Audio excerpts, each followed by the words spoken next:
Hey everybody, it's Dowden. In this 2-minute tutorial, we're going to be looking at what an arpeggiator is, what it does, how to use it quickly, and how to record the MIDI information from an arpeggiator into a separate MIDI channel so that we can use it for further use or manipulation. So first I have a serum patch here, and then what I'm going to do is drag an arpeggiator onto the channel. But you'll notice that you can't drop it on the right side because it's not an audio effect, it's actually a MIDI effect, so it goes before our plugin here. Then I'm just going to hold a C major chord, and it's going to break that chord into notes. It's going to repeat the notes over and over again based on the settings that we have here. So that's what an arpeggio is, a chord broken up into separated notes and played in succession from each other.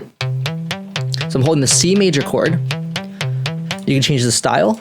So I'm still holding the same chord. And then you have all these other settings like your groove,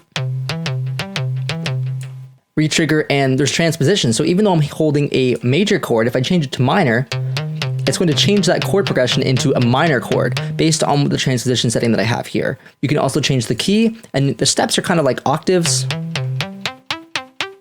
And then your distance is semitones or steps in between each of the notes. Okay, so now that we have a quick breakdown of how an arpeggiator works, let's go to random, and we're going to record the MIDI information that it's playing into another MIDI track. So I click on my second MIDI track here, and I'm going to choose serum, which is for my input, which is where I have the arpeggiator.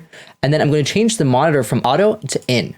Next, I'm going to arm both tracks for recording, and then I'm going to hit record, and I'm going to just record myself playing a C major chord.